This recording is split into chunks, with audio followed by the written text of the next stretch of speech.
David. How are you? All right, how you doing? Good. How's the gym going? Huh? How's the gym going? Oh, the gym is great. Yeah. Oh, gosh, you and Sandy just give the update that you can give. Just wait for you to do the. Hey, Peter. What you call it? More confidential update. Yeah, but I thought, Yeah. free football. Cool. I got an email from you. Yes. So, nice thing.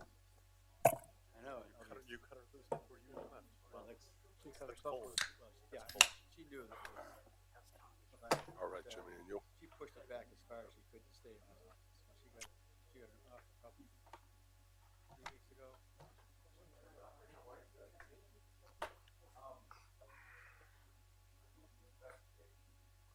Sir? Kenny said he might be a little late because of their budget session up Okay. there. Yeah, they are having budget sessions. Okay, then forget it. Yeah, no, I just. I thought it was a secret. You know what? I didn't mean to squeal on you last night, David. People knew about it. I saw your wife and my wife. Are we allowed to have a? Patty says, are we "Oh allowed yes, to have Dave's at a council meeting." I pro said, joke "No, it's organ canceled." rally, I said, "Oh, I should have said that." And she It's laughed. on the fence that Billy leases, but are we allowed to have that? She said, "Well, he doesn't know I'm even here. He knew I was coming here, but I'm going to call him anyway." Okay. Collegeville Neighborhood Association had maybe 7 or 8 people. Yeah, they rarely. Yeah, they don't get very. Hi, Joel. That's okay, Dr. Ruggles. We're going to start. We're just waiting on you. Waiting I on know. Ruggles. Waiting on Ruggles. Stated session of this city council come to order. Please rise for the invocation, followed by the pledge of the flag.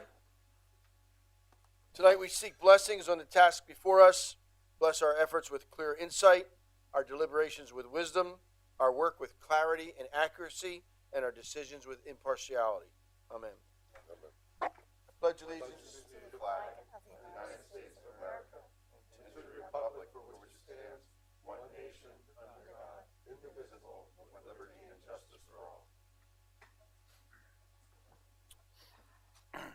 Roll call, Mr. Clerk. Mr. Brown? Mr. Ettinger? Here. Mr. Milan? Here. Mr. O'Connell? Here. Dr. Ruggles? Here. Mrs. Volcano? Here, Mayor Panto? Here. Approval of the agenda. Move to approve. Second. Moved in second. Any discussions? Roll call. Mr. Brown? I'm sorry. Mr. Ettinger? Aye. Mr. Milan? Aye. Mr. O'Connell? Aye. Dr. Ruggles? Aye. Mrs. Volcano? aye. Mayor Panto? Here. Aye. At this point, we have public comment on any agenda item. Excuse me, sir. Oh, I'm sorry, Minutes. action on the minutes. I already crossed it off. Figured what the heck. Minutes of the October 9th meeting, Move to approve. Second. moved in second. Any additions, deletions, or corrections? Roll call, Mr. Clerk. Mr. Ettinger? Aye. Mr. Milan? Aye. Mr. O'Connell? Aye. Dr. Ruggles? Aye. Mrs. Volcano? Aye. Mayor Panto? Aye. At this time, we have public comment on agenda items only.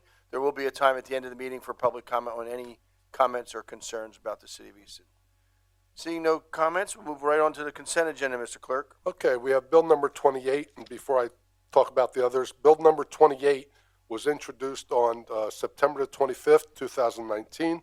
It's been on the website since September the 20th, and it was advertised, legal advertised, 3 times, once each week on October the 4th, October the 11th, and October the 18th. That's required by the Third Class City Code.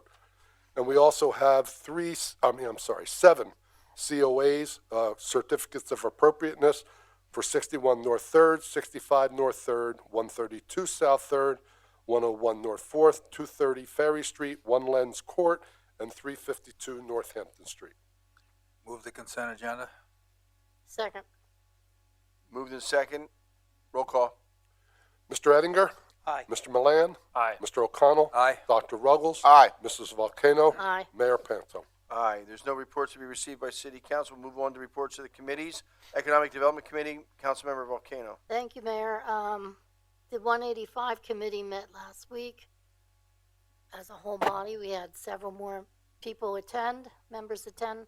Staff was there, and also Dr. Ruggles and myself, and we discussed the developers that sent in for on the RFP that we sent out for that particular property. And we will be continuing to deliberate with those and also interviewing them.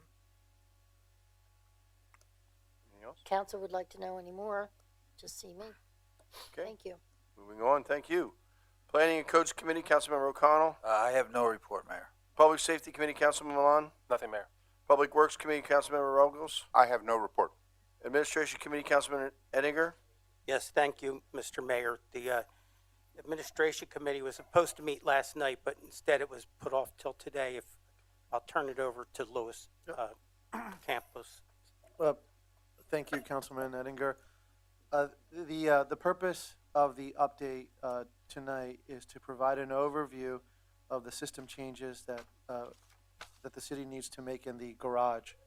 And after careful consideration, we wanted to present those options to you, in addition to what the issue is. Obviously, a couple weeks back, we did provide you a real high level, just indication that there were issues to the garage with regards to the technology and the technology needing to be upgraded, so to speak. So today we're going to run you through in a little bit more detail what that means.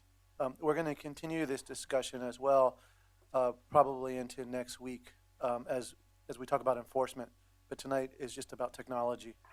Eventually, we will be presenting contracts if council agrees that we're going to go in whichever direction to you, so you can authorize formally. So I'm going to turn it over to Dave Hopkins, Director of Public Works.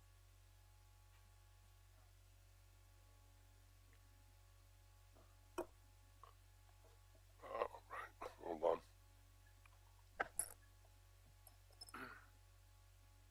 Okay.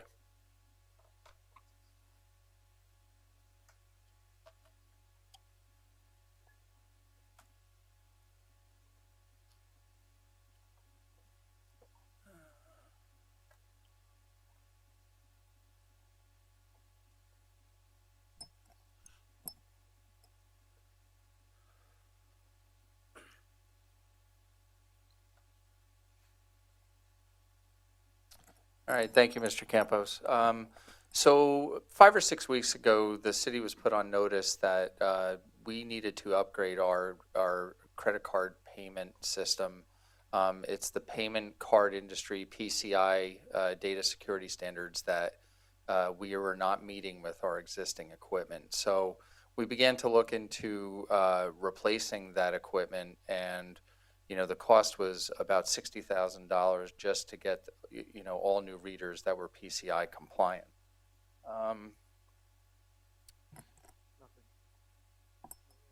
Didn't go? Nope.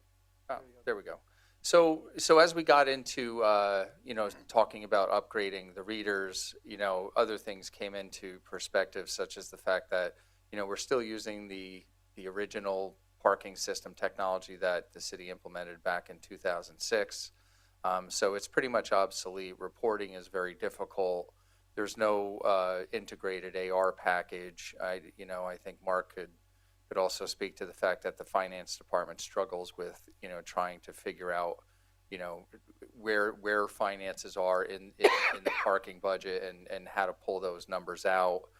And so as an overhaul, just replacing the parking readers almost didn't make any sense when the whole parking and revenue control system is obsolete. So we also looked at that. And most of the systems, are about $300,000 using today's technology. So one solution that we came up with that we thought was probably our best option was going from an exit transaction to a prepayment mode, much like you do on the street. It's really a wholesale change to the way we think about parking in a garage. But the more we discussed it, the more we felt that the benefits of it, far outweighed any of the negatives associated with changing that. So essentially, you would think about parking in the garage really like parking at a meter. You buy your time. You can use mobile now. It's truly integrated. So, we would suggest or recommend at this point that we would have kiosks located on each floor of each garage. I think one per floor in the intermodal garage works pretty well. I think Pine Street being a little larger footprint and for convenience and customer service, we'd probably do 2 per floor. But we do like that the system would integrate with street parking overall. So the IPS back end, we could actually use to, query reporting, and mate street parking with structured parking. And I think that is a huge benefit. And I'll get into some of the other things. One of the questions that we've been bantering back and forth is whether we should just go completely cashless in the garages. We've looked at transaction histories over the past year, and we're between 70 and 75% credit card payment right now. And we did make Captain Lehenitz did make contact with some other cities that have gone completely cashless, and it seemed to be a fairly smooth transition. I think that's generally the where things are trending anyway. And that would just completely remove any of the financial procedures we have in place right now. I mean, right now we have to reconcile cash drawers. It really is a fairly cumbersome process for us, whereas all this would be managed. We wouldn't need an AR package. It's very simplified, and we would just get a statement, an automatic deposit, and really we could do away with the cash. The one limitation that the kiosks have is that they can't dispense change. So we could offer a cash option, say, for kiosks located on the ground floor. If someone actually didn't have a credit card, they would just need to pay exact change.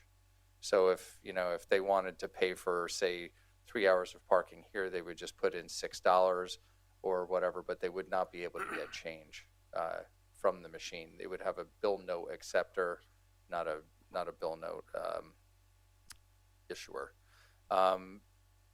The garages would potentially be gateless. So I think, from that standpoint, we have a lot of issues with gates, as you may know, when you come in here after electrical glitches.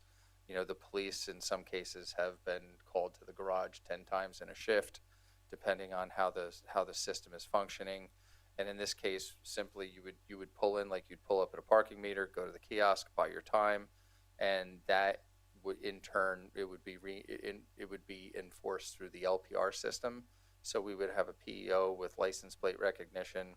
You would enter your plate into the kiosk, pay for your time, and the license plate recognition would know who in the garage was a monthly customer, who paid, and who didn't pay. And I think it's a pretty reliable form of enforcement, and that's being used widely around the country right now.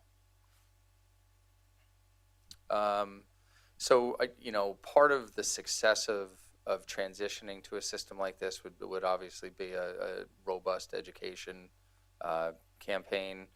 We would plan to use social media, website, third-party parking apps, which we're developing right now. So our parking counter system, which is live and in real time, we can now integrate with Parkopedia and a number of third-party apps to help get the word out about whether the garage is cashless and prepayment and those types of operational things, and definitely a well-designed signage platform. Just an example, we kind of were kicking around this park, pay, play type of theme, where people understand that you park, you pay first, and then you go out into the city. And we even thought of the instructions we would like to give people.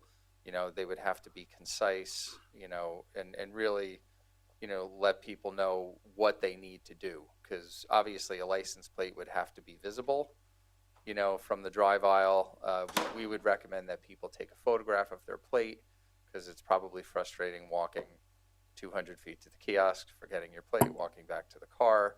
And we certainly do not want this to be a poor customer service experience. We want it to be the opposite, actually. We want it to be extremely convenient. Just pay for your parking up front, leave. There's no gate issues. You're not going to get stuck. And you can use mobile now, just like you can at the meters, to extend your time and have that connectivity as well. And so that's what the kiosk would look like.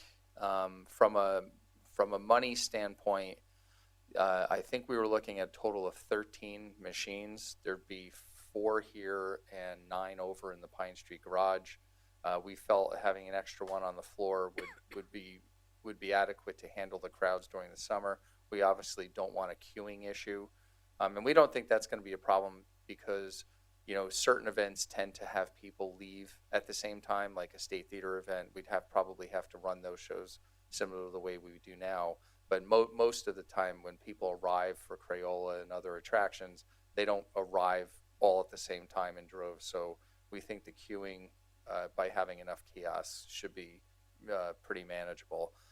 So we would recommend, if this is agreeable to council, that we have a 3-year lease payment on the machines at about $30,000 a year. This plan is completely budget neutral, and in fact, we may be even, a couple $1,000s to the good after implementation, considering that, one of our costs going forward is right now we will be paying, if we stayed with the conventional gated system, about $50,000 a year just in the maintenance contract, where we wouldn't have that expense anymore if we went to the kiosk type of operation. And, working with IT, we've been told that the compliance period for PCI is somewhere in mid-January. We're trying to confirm that, and we don't know whether it's a hard stop or whether there'll be a grace period to become compliant. But we think that, if we move ahead with this plan, we can get pretty close to being compliant by that point. So that's pretty much the recommendation in a nutshell, and I'd love to field any questions if you have them. I'll just go to David. I would tell you that I'm in favor of whatever technology we can use to make accounting better and efficiency better. The customer service end is difficult. As I told all of you at the directors meeting, I did get a ticket in Gettysburg. I had to pull in. You're not allowed to back in your spot because they got to be able to read. In New Jersey or New York, it'd be fine. Virginia, because they have plates on front and back. But when that LPR goes through and it can't see, you get a $15 or $15 ticket. They charge $2.50 to pay online. And I did walk from the garage because I didn't see the signage. I admit it. I walked from the garage to the hotel. Realized that I had to give the hotel my license number because in order for that to be put on, it was included in my room. I had to walk back to the garage to get my license number. I knew it started with DNF, but I couldn't remember the 4 digits. So anyway, there are inherent issues from a customer service. Signage is going to be critically important. I think City Council is going to have to give us an opportunity to do maybe a 30-day or 45-day waiver. I mean, it's going to be, nobody's going to see a gate. So, free parking today. It just, all those things have to be brought out into the public, and we're running out of time to do that beforehand. So, because of the January 15th milestone date that we got to meet. But I think the technology makes it better. I do want to say one other thing because I see it, and I finally responded to it. But I've been looking at the numbers on parking, and right now with the different parking developments that are going on in the city, I'd like to see the finance department and administration come up with a parking facilities budget. We have a parking facilities, the 901 budget, which is strictly the parking authority. I'd like to take everything dealing with parking, whether it be police department, public works department, finance department, everything, including debt service, and just by my rough numbers, we do not subsidize and taxpayers do not pay for parking for private enterprises. There seems to be this issue that we're building a garage for a 70 unit or 68 unit now apartment building. That is certainly not true. The city does make money, and the difference between a parking fee to me is that it's the parking fee is a user fee, and if you come downtown, you got to pay to use the parking facilities, whether it be parking meter or parking garage. If you lump them all together, the city, even after debt service, continues to make money on parking that helps us keep the taxes down for residents. So the residents who are saying we're subsidizing private industry is not true. When you look at these numbers, we make a substantial amount of money. The parking meters alone, the parking garage alone at Pine Street last year because I don't have these. I did this last year. That's how long it's been on my desktop. Took in $1 million last year. There's no debt service on that garage at all. So it's been paid for 10 years, 12 years ago. So we made $12 million on that garage.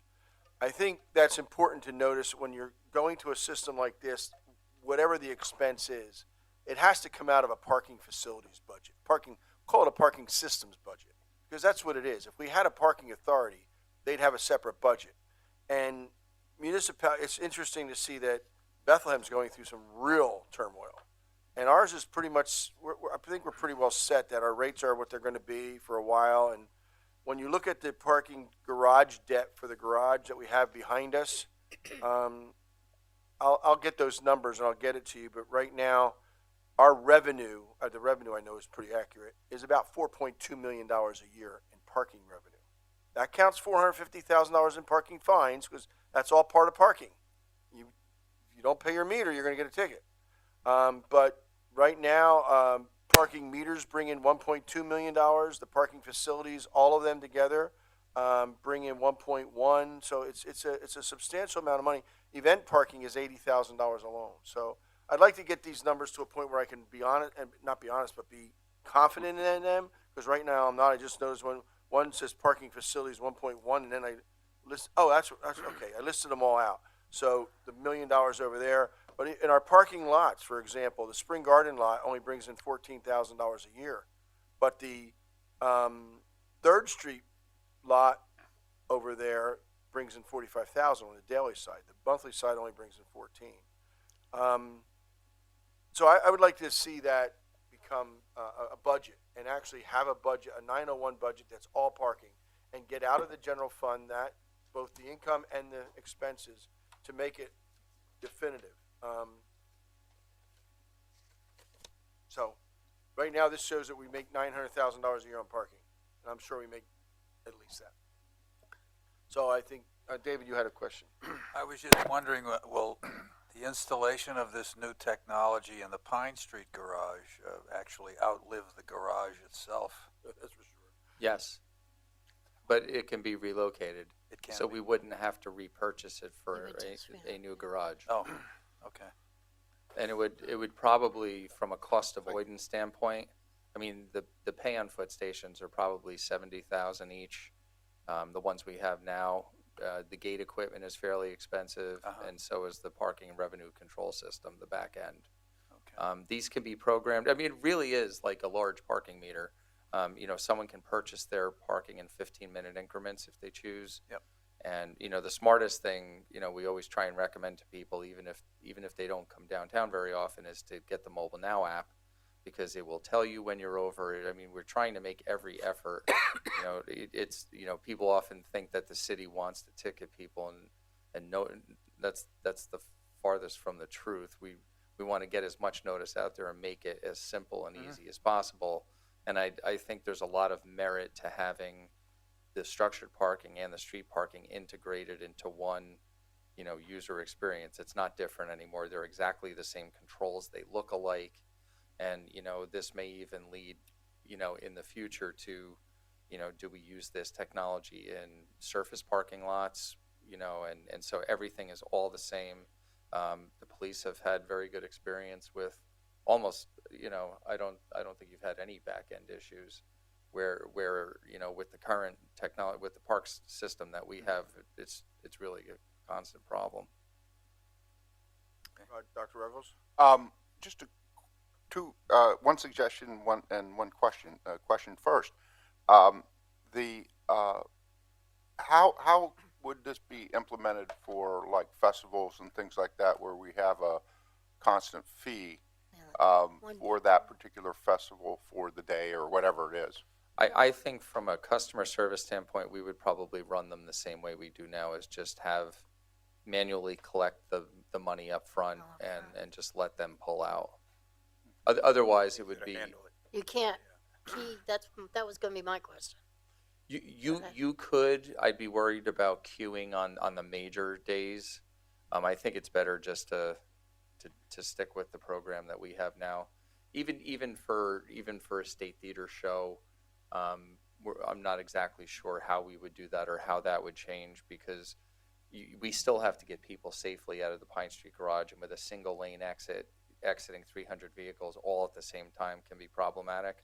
So I would want to keep those things the same until we were, we felt comfortable with the system, and then see if we could make any changes after that. What about after 8, after a certain, isn't it 5 o'clock, it's $1, would you be able to program that into the machine? Yes. So when you went to buy your time, let's say you pull in at 4 o'clock in this garage, it would charge you, and let's say you wanted to buy 5 hours of time, your total bill would be $3. And it would wouldn't, show it that. wouldn't let you buy any more than that. You know what I mean? So Just when like the parking meters currently. yeah, so you could try and buy 5 hours of time on the kiosk, but the kiosk knows that at 5 p.m. there's Okay, and it would only charge a $1 credit card the $1. right, back over. Yeah. right. Okay, well, these are gonna replace the parking attendants that are in the booths, am I correct? That is a likely scenario from a customer service standpoint. Again, weekends during the summer might be there might be some need there. We're not exactly sure. Most cities who have employed the technology do not staff the garages because there's really no gate issues, and you don't have people struggling. We have a lot of people now who put their credit card where the ticket should go. The ticket goes in backwards or upside down. They get stuck. And like I said, the police at one point were responding, 8 or 10 times a shift, and then you're losing that money anyway. So that is one thing we'll probably have to contend with. So you won't be letting them go right away, or you'll giving them less hours, or eventually Well, they'll be. if it takes us 3 months to implement, and if we do this and the transition goes smoothly, we would likely have little to no staff time there. Okay.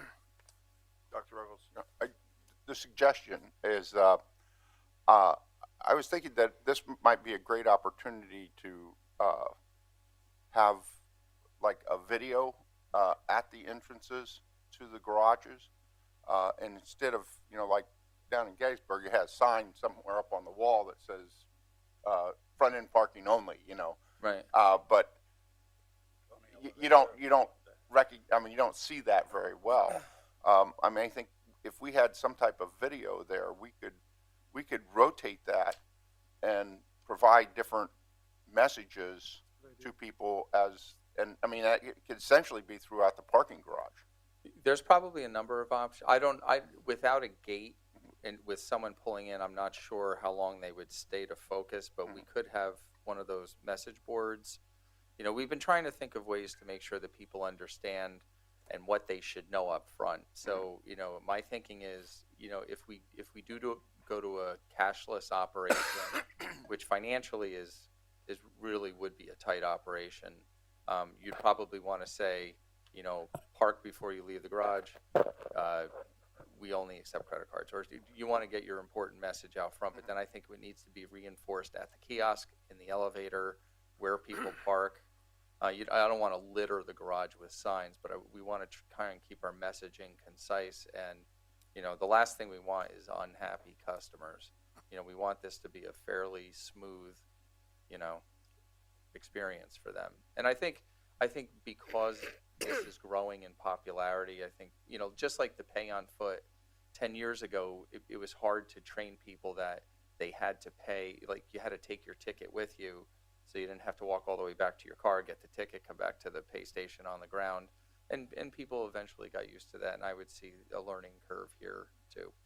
If I may just suggest, because a notice is always a legal thing in a sense.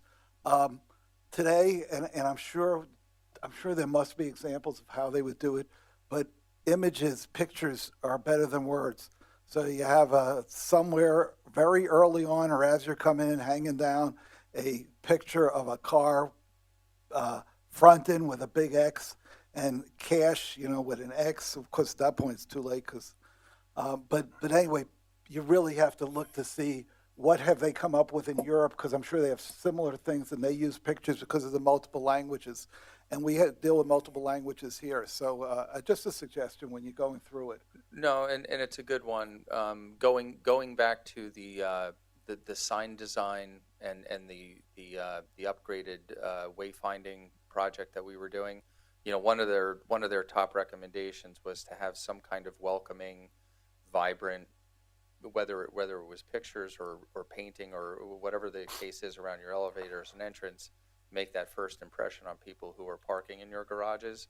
And they showed us a lot of examples where that was kind of transformational, and so we could actually work with them to see what they would recommend as far as maybe integrating some of the utility type stuff with some of the more more decorative type of. So what happens if you park your car and then you don't pay? How much of a ticket do you get? Or You would get a parking ticket like you would over a regular $25, I think it's 15. $15 ticket? Yeah. Yeah, most of those usually have some service charge Yeah, increment. or something. Yeah, or not you get dramatic. charged more because you didn't do it. Or Well, they you know have to what I mean? go through the computer process to identify the license plate, but I don't think I don't think most of it them are just- significant. Or Yeah. they just send you a ticket out. It's like Easy Pass. It would be I think Comes the on your easiest blank way to think bills, about it doesn't is it would be the same thing as a parking meter. A ticket would go on the windshield. We're like I said, we're trying to avoid that through good messaging, but that's You'll have someone walking around. they'll be driving. So the license plate recognition, the PEO would just simply drive through go the into garage to that and particular spot. the license plate would be associated with either a monthly account, which they would know you're a monthly, or it would know whether it would match you up with the database from IPS to let you know whether you've paid. And so the one thing we also have to do a little bit more research on is, some people do drive multiple cars and park it here like employees. We have to make sure and see if we can do multiple license plates and I think that's okay, but we need to nail that detail down. I have a couple questions for you. Sure. Communication is going to be key, obviously, right? Yeah. But back to your comment about the customer service aspect. Just me thinking out loud, I would prefer to have more meters here, or more kiosks, because of the distance between where the garages are, where you can park your car and where you think about putting them. So my question is, you're showing $90,000 for the upgrade, correct? Is that just for the 13 we have that you're requesting? That are for the 13 kiosks and installation. Okay. So my question would be, and I'm not sure if you know the answer to this, is there a better discount if we were to buy more?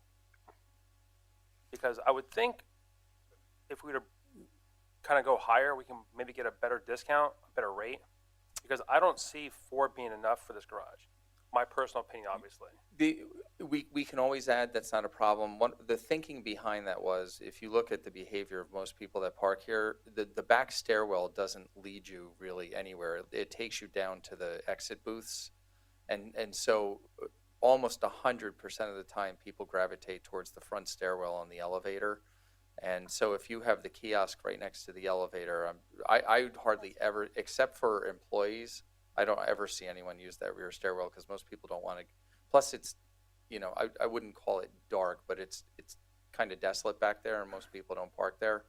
And I do think that at some point when the development across the street comes to fruition, we're probably going to have very few paying customers in this garage. I really do believe it's going to be mostly monthlies, and in that case, there'll be very little enforcement. I think most of your transient population is going to be. Well, I mean, I would agree to a point, though, but the transient population that they're going to park here are only here during the day. If we have festivals and more activities during the evening, right. I think your theory kind of gets a little debunked, unfortunately. Well, I think what would help probably is, first of all, the concept is being presented. That's details that I think we should take into consideration. I think part of this is laying out on a floor plan and just showing you from a schematic point of view how the flow works. Because there are a lot there, and can we add more without a significant cost? Yes, like several more. But I think what would be helpful is to get like the nod, if you will, that to move this forward on this concept. Look, the other ideas that have been presented are going to be extremely costly for the city. I don't. But it's up to council. I don't think anyone's rejecting it. I mean, I haven't heard anyone's opinion opposing it. I mean, I think what I'd like to see too for council is like a floor plan and then that's and then fine. marking I down mean, where if all we're the gonna do- kiosks are at. If we're going to do it, I would rather emphasize customer service. You're That's my not the personal- only one that's suggested that. That's been a topic of conversation is, do we have enough kiosks? Is it convenient for people to use? Like right now we have one pay on foot in this garage and it's located on the ground floor. Sure. And then, so some of us were thinking, do we bother putting the kiosks on every floor or should we just have a rack at the bottom where, and I'm not sure what the right idea is. The reason behind putting them on the floors was the lapse time between, if someone shows up and they have to get strollers and kids out of the car and it takes them a long time to get from where they've parked to the ground floor and then they pay for parking. If the license plate recognition came around during that period of time, they'd be issued a citation before they could actually pay. And that's been one of our concerns. We don't want that to happen. So, we've been speaking with the police about potential procedures where maybe the PEO goes in and then comes back 10 or 15 minutes later, and if the plate is still not paid for, then there's a good likelihood that that person didn't pay. And meanwhile, you'd avoid the whole problem of someone getting to the kiosk and getting a citation. That's fair. But then if we do put them on every floor, I think you'll cut down on that situation quite a bit. So I think there's a lot, and we can, like I said, we can always add if we find out it's a problem. It's really not a big deal. It's fine. If we're going to do it, I'd rather do it right and not fumble. No, I agree. If we fumble, we're going to be in trouble. And I mean that like sincerely. We're just going to be in trouble then. I guess. I'd rather- Go ahead. I'm sorry. Go ahead. The question that we had as staff though was the idea of whether or not to go exact change or go 100% credit card. My personal opinion is cashless. That's me personally, though. I agree. I mean, if it simplifies finance and then the money's going to be there, I mean, honest to God, like, I don't carry cash. I disagree. We wanted to hear. Well, there's always one in our group, by the way. So No. at least it's David tonight. And that's fine. Mind you, that this is also a bigger picture. Big picture is that this will grow and go out into the streets, like other cities are now utilizing this to manage blocks as opposed to meters. You see that already in Allentown. And you know what's interesting about thinking about cashless or exact change, having a credit card system with some because we were thinking that the exact change machines could be located on the ground floor, right? And so the messaging on that is very difficult to say it's credit card everywhere, but if you only have exact change and you need to pay cash, then you have to go to the ground floor, and it's a whole nother paragraph of instructions. And Captain Lehenitz made contact with a city not too far from here that went cashless, and the feedback was that they got virtually no complaints simply because 99% of people have a card. So that's one thing. Debit card. You don't have to have a credit card. Right. Can I ask And you them? can, I'm sorry, Tom, but knowing that, like, you're kind of a trapped customer here when you pull in this garage, you pull all the way up the ramp, you can't back down. So if there's no gate and then you get up there and realize that, this is a credit card only facility, I don't have cash, you can simply just drive out and park on the street or park somewhere that, you don't need a credit card. Well, I to would think park. that you would have that grace period, though, when you walked in, when you drove in, correct? You have a certain grace period. With no exit gate, there's no, unless you're tagged by the LPR, That's what I'm saying. I would suggest we have some kind of grace period. So if you enter at 6:38, and if you leave at 6:53, you don't get charged. We have I think currently we have a 10-minute grace period anyway. That's what I'm recommending. But there'd be no way to know that someone was in the garage. That's what I'm saying. So if you came in the garage and drove around. Well, we're going to scan it when you walk in, when you drive in. No, they're driving around scanning them. you would just pull your car in, park, buy your time, and walk out. So there's at the entrance point, there is no LPR. There's no LPR, no gate. Okay. You have to physically plug in your license number when you pay. Didn't you just say that? So when, It's just like parking at a meter. You don't. no, I know, I'm just trying to figure out, like, why wouldn't we have some kind of LPR at the point of entry? Yeah. Well, we could, but then it's cost prohibitive, like Could you come closer to your microphone? we could, but the costs are extremely high. And also, there's comparables out there that this approach works really well. It's the additional information that you would get. So it's roughly about 30,000 a lane to put LPR at like Pine Street. You'd need an LPR at Ferry, an LPR at Pine, and an LPR on both gates. So that would be 4 LPRs. But the information it's giving you a plate, and you know they went in the garage. What it's not telling you is how long they stayed. Well, I guess you could figure that out with the exit LPR. Yeah, but you're not calculating a fee. The fee is purchased up front. No, I get that, but I think, let me think about this a little more. I'm not sure if it's, Compliance is very high at places where it's you punch in a plate and it's enforced. I'm not saying it's not. I'm just saying I don't see the harm in having an LPR at the point of entry, though. I mean, maybe I'm thinking from the wrong perspective, though. I just see it to be more efficient as opposed to someone driving around. Well, we're dealing with technology again. We looked at that. The first barrier is the cost. The second thing is that you're not going to rely 100% on the gates as the control mechanism, because eventually there's going to be this technology. It's going to fail at one point. It's not going to be 100% up Sure. all the time, just like our current technology. Sure. Just like any technology for that matter. That doesn't displace the need, though, for PEO enforcement. So just because you have that LPR technology doesn't mean you're displacing the PEOs. That wasn't my suggestion. I didn't say. I'm just Okay. letting you know how we thought through this. But I think to the mayor's concern about having it back in, if the LPR is fixated at the entrance point, you can park wherever you want then. You Well- can park in or out. I mean, I don't think you The only benefit in LPR at mobile the, or fixed. the mobile LPR is how we plan to enforce the garage. But if you had fixed LPRs at the entrances and the exits, it really wouldn't give you any additional information because you're buying your time up.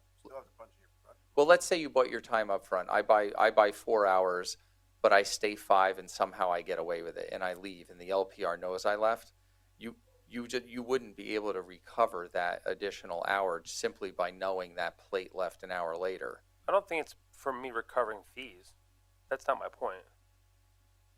I'm just trying to figure out, do we really need a PEO driving around where we just have the LPR fixated at the point of entry?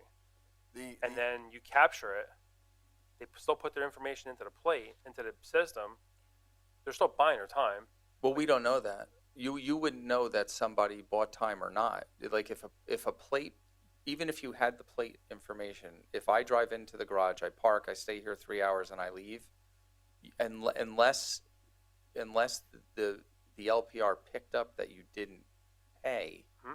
So, and I don't know if there's any way you could combine the IPS back end with the LPR. Well, Well, yeah, I would think they work so. in conjunction with each other now. Yeah. I mean, if that's your point, the meters do it now. The meters do it. The meters indicate when money's run out. The PEO knows that there's money ran out. Right, but it would be so cost prohibitive to have an LPR for every lane for every garage. You're buying another LPR in right now, aren't you? Right, but at Pine Street alone, you'd need 4. Okay. For 4 points of entry. Yeah, because 2 entry, 2 exits. yeah, so you'd need 4 LPRs. That's about $120,000. And you're gonna have one that's gonna just go through each garage. That's the The other, proposal. the other soft, or the other benefit is that now you have security in the garage at all the time, to just driving around. And so now those people who may not want to use the garage because of security reasons, now at least every half hour there's going to be a car driving all the decks before they get out. So there is a benefit of having the PEO. There's a do that. benefit, but I think, like to your point though, I think if you don't park correctly, Oh, I think we're Well, create havoc for us. I was just thinking, I don't think I've ever seen a car in Pine Street that's Me backed neither. in because of its diagonal parking in. Pine Street, I It's at agree with you. But This here one, there angle, is- you know, there is- and I think if we changed our parking to an angle, you wouldn't see people backing in. There is, in that's this, a good point. in this garage, I just parked and somebody was next to me with backed in. Yeah, but these are, Yeah, these are there's a straight in, straight. right, yeah. But if you put it, I don't think I've ever seen one in Pine Street because Pine it's Street, you can designed, angle it's park designed because just to go the in. drive bays are one way, where Right. we have Right. two-way here. Right, yeah. I don't. But if really- it's at an angle, it's much less Yeah, probable that they would back in, I would think. Well, again, in this garage, it's mostly monthlies, Right, so you don't. so, you know, you just have to park with a plate facing the drive aisle. I mean, that's, I think, the safest way to, you know, people can back in if they care to, but they have to have a front plate. so, can't wrap my head around it. You drive into the garage. Yep. You go down to the, after you park, you go down to the kiosk and you put in your plate number and the time you want Yes. to stay there, right? What if you never do that? What if you drive in the garage, park, and never use the machine? You'll get a citation How? How? Because when he goes because they'll know your plate didn't pay. So somebody's gonna physically walk around. No, the license plate recognition, the cameras are on the car. So Okay. as the PEO drives through, once you punch in your plate, it But automatically, what if you never punch in your plate? then you'll That's get a why- no, you citation get a for ticket. illegal parking. We will get a ticket. So they're going around with the car and he's going to shoot him to like So he's gonna be shooting everybody's on License as he plates. goes to. He doesn't know, he physically doesn't, the system tracks the plate automatically The as he LPRs drives. are mounted on the vehicle. He doesn't have to hold anything. And when he goes around, as I understand it, if I'm over time and I didn't And pay, he'll know. no, the computer prints out the ticket right away. He doesn't even have to print out the ticket, right? Doesn't it hit the, Frank, didn't they say that the ticket, if I'm overtime, the ticket actually gets printed out and all he does is gets out and he doesn't have to physically Mechanism. say, to know. print the ticket. automatic. If I'm driving by the LPR Has every- and has his- somebody's out of time, registered. the ticket automatically gets printed out. Okay. Yes, so the ticket only gets printed out, he or she gets out and puts it on the windshield and it's done. And that means that no one can say our PEO is favoring one person over Okay. another person. All right. Takes that away. That's another thing. Now, we still have that, issue of, the gates being no gates in and no gates out, the people were gonna think it's free parking, but I think with proper signage and education, but I think there's gotta be a rollout time, like we did for street sweeping. Yeah.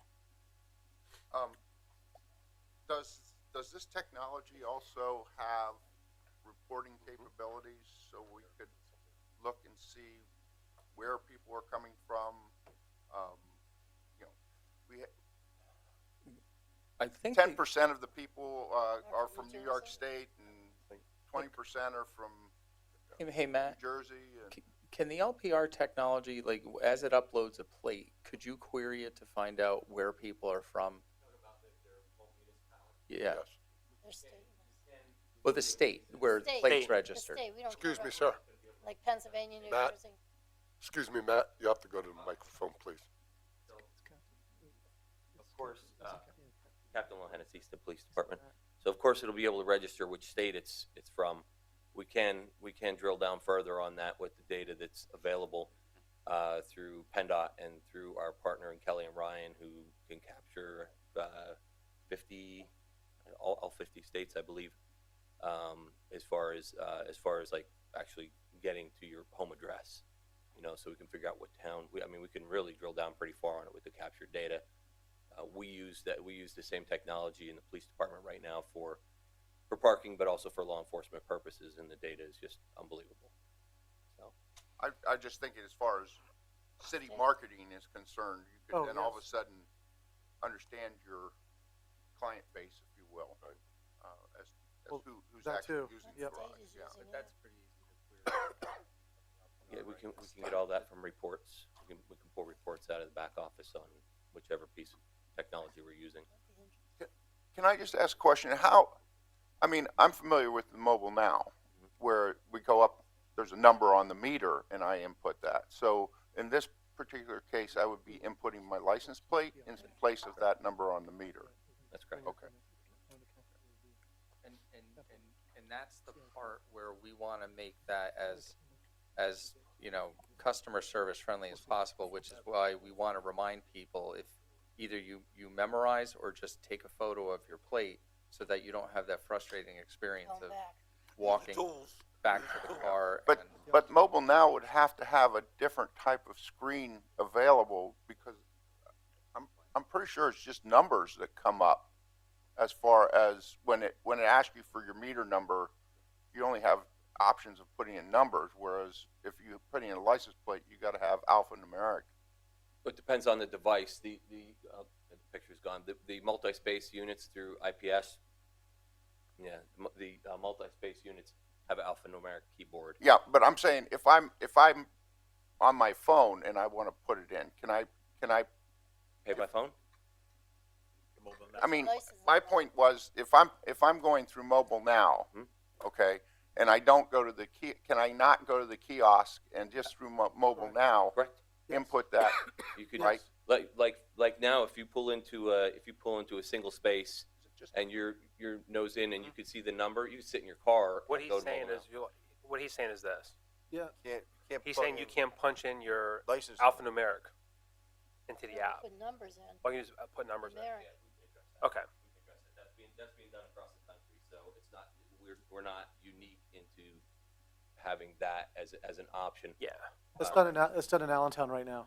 Okay, So you don't, you could forego having to go to the kiosk as long as Okay. you have mobile now. And, different and screen. it would be Okay. Now? Simple as an .com. update on your app. Yeah. I mean, listen, Your Is that phone. what it is? Look- David, I just want to be.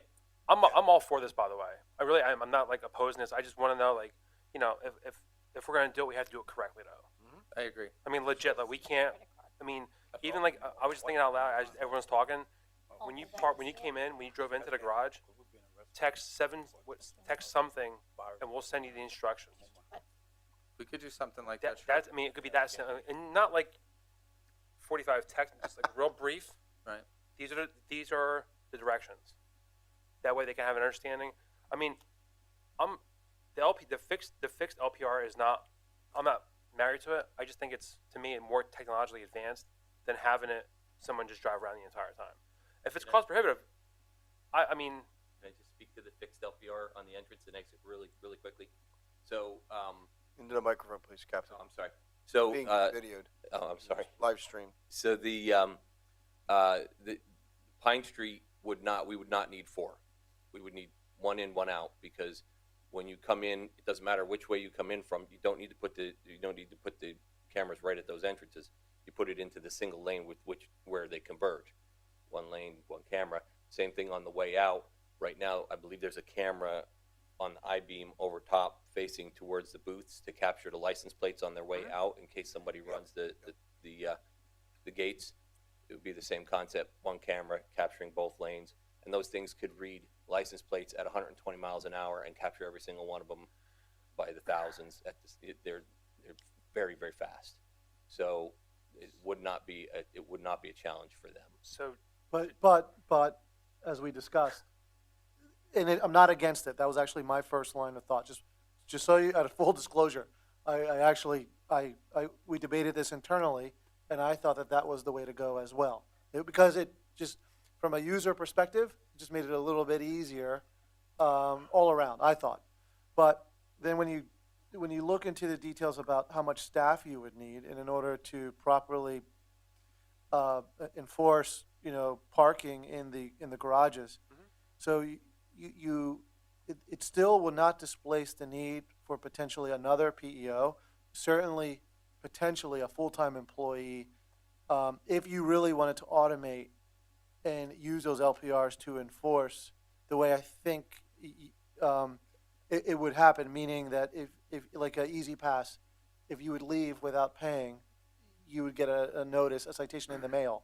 Now, the thing is that it doesn't automatically generate these tickets. So you would still have to do the analysis, read the reports, and then issue the tickets next day.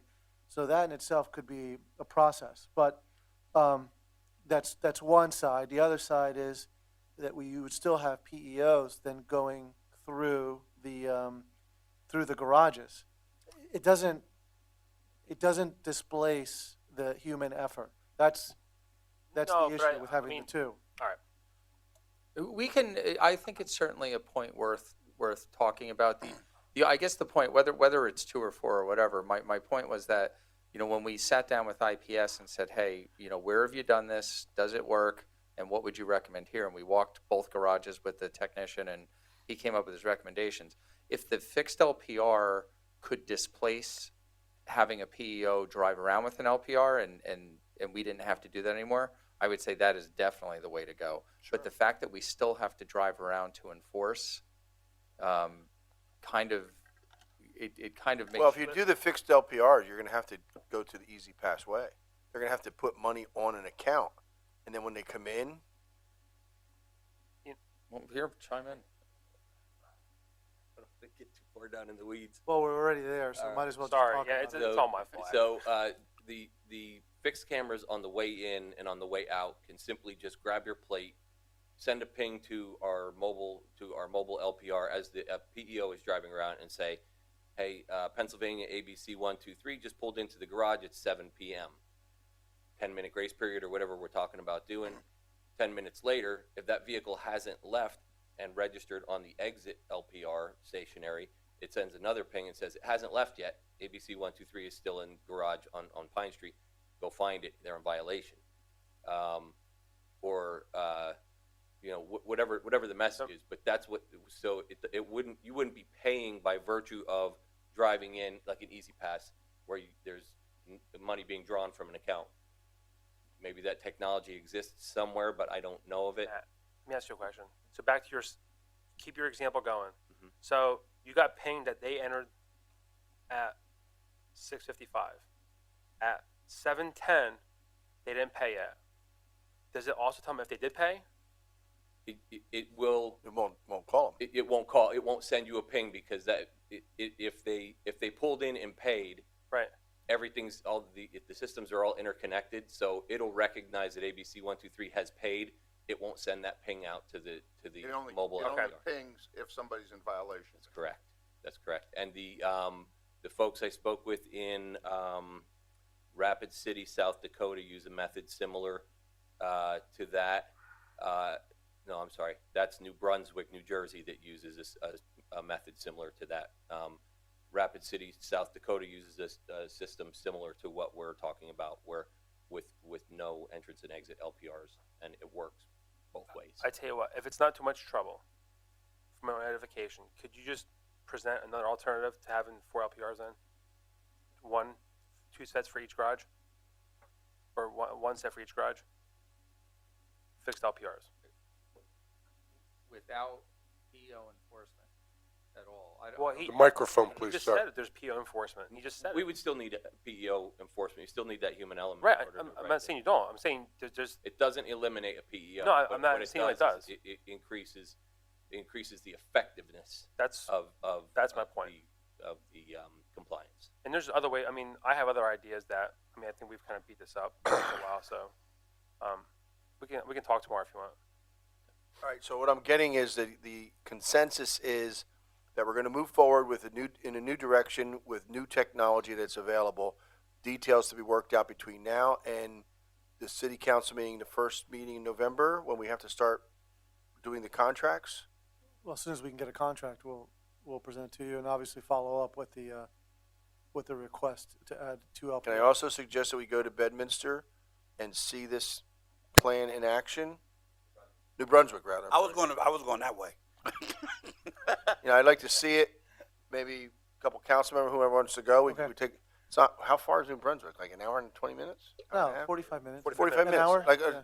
so, it's an hour and a half. Depending on the 3 traffic. hours we've been. Also buy us I lunch. was thinking Rapid City. Not this time of year. By car? I'm going to York. By Maybe car? in July, but Well, not in November. Let us know about your trip then, Dr. Ruggles. We're not doing Rapid City till the summer. They get a lot of Okay. snow, don't they? Thank Thanks, you, Mr. Dave. Hopkins. Anything else? No, thank you. Thank you, Dave. Are you staying, Dave? Or are you leaving? I'm staying. All right. Okay, moving on to Solicitor. solicitors. Thank you, Mayor. On behalf of Attorney Shear and myself, We have no report, although I'd like to notify council and the public that City Council will meet in an executive session after this meeting to discuss the topic of personnel. Should Thank be you, Mayor. 10 minutes. Right, Louis, 10 minutes? Yes, All right. or less.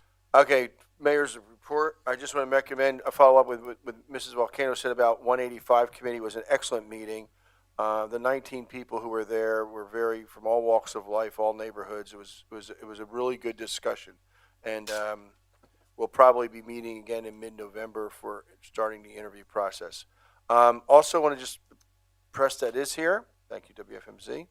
The only one I see out in the audience. And for the live stream, I'll let you know that towing is started again from private lots. So anybody who parks there in a private lot is violating the state law. And as long as it is duly signed as per the law, and as long as they're accepting credit cards in addition to cash, there's nothing the city of Easton can do about it.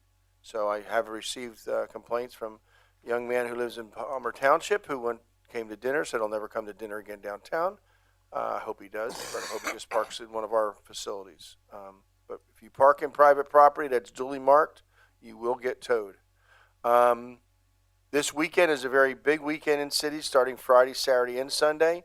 Friday night is Easton Out Loud. Saturday is the Farmers Market to Ferry Street. Trees are being planted. If you want to come out and help us.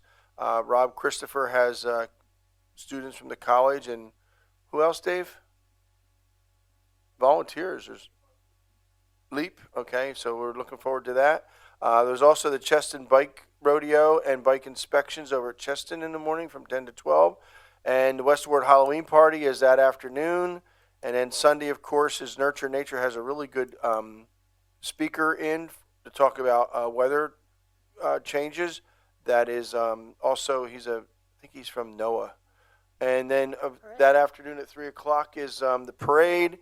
Those of you, all of the city council, is obviously invited to march with Mayor Ellis and I to lead the parade. If you do, we kick off from McKean Street and South Main Street at 3 o'clock. They ask you to be there by 2. I get there around 2:30. I'm not going to stand around for an hour. Lafayette has a home game on Sunday? On That's Saturday. Sunday. Oh, Saturday, yeah.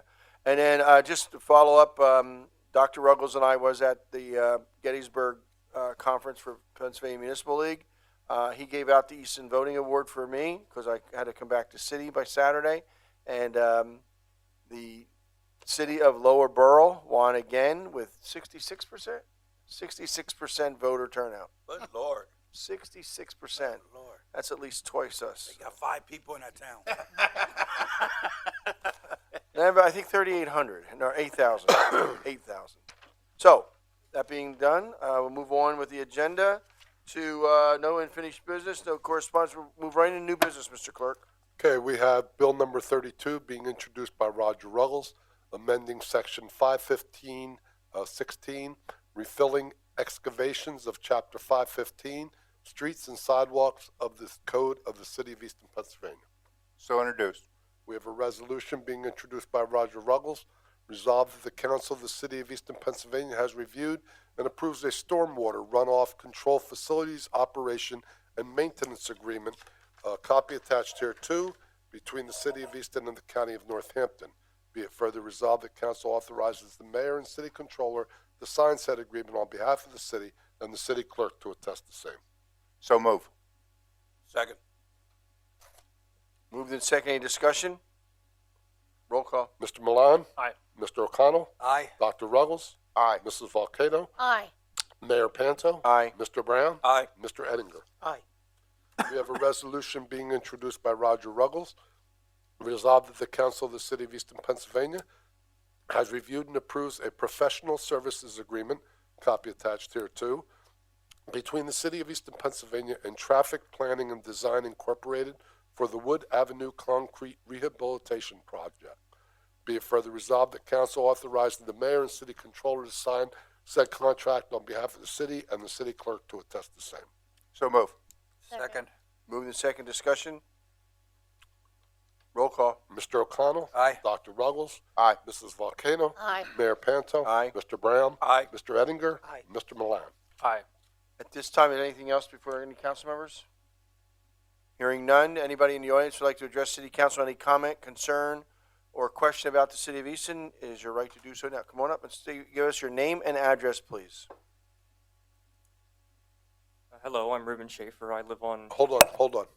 Your first name again?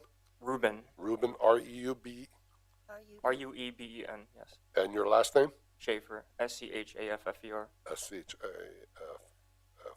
And your address? and I live on 223 Palmer Street. Okay, thank you. And that actually comes into play in my first comment. I have two topics that I want to bring up, and I anticipate that my first topic will naturally lead into my second.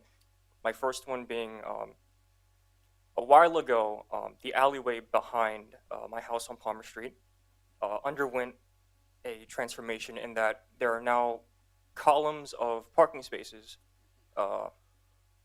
and this is the street that's like right in front of the parking lot with the Family Dollar, the bank, and the Easton Market, and I assume the city authorized this transformation of the alleyway. I don't think they did the alleyway. They did the parking pads. They did the parking. Because I live there. I live right around the corner there. So. Yeah, they did the parking pads that were on private property. Private property. Yeah. Oh, okay. It had, we got quite a few calls about it, but it's all, that was all done on private property. Oh, I see. Now, I Okay. believe, I did check, I believe they actually had, building permits and plans They did pull them. scheduled with the building department. They did. Okay.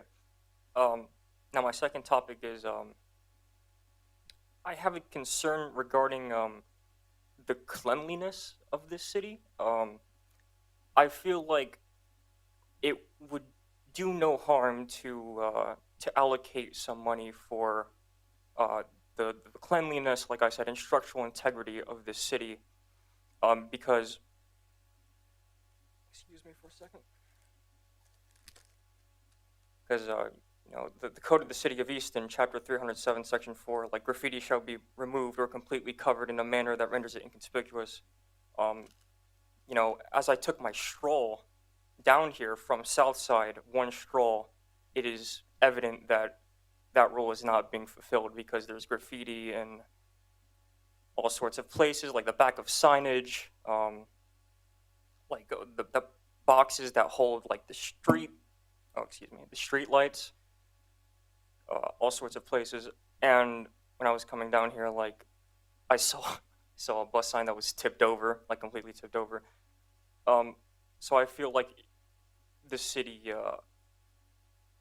maybe needs to have more action done in regards to like the city's presentation, because me and my friends, when we hang out, there was one time where we were just walking around South Side, and there were a lot of comments about the state of the city's presentation. Like I said, like the odors, the lack of cleanliness and pristineness, and I feel like I don't feel like that's the kind of atmosphere that the city should give. I think the city should not exude an atmosphere that the city can't take care of itself in regards to in the way it looks and the way it basically presents itself. The graffiti removal is, I will tell you, is an ongoing process with the city, and the police department, Captain Lohenitz is here, he can attest to the fact that they spent probably several days at the Southside Railroad Station, where there was the Public Works Department, Mr. Hopkins had his people go in, cut down all the overgrown weeds and trees, and then the police department actually painted the entire station wall because it was so filled with graffiti.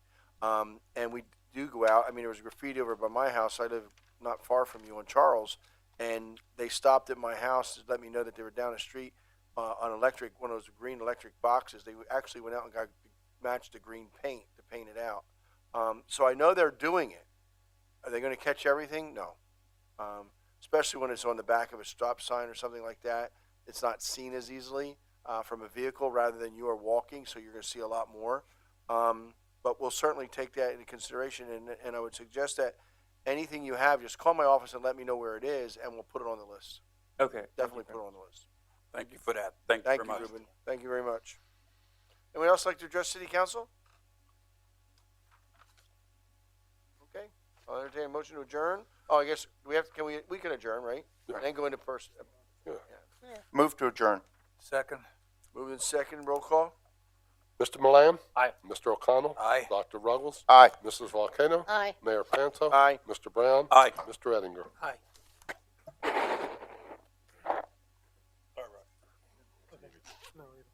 Guess we should turn these off. Okay.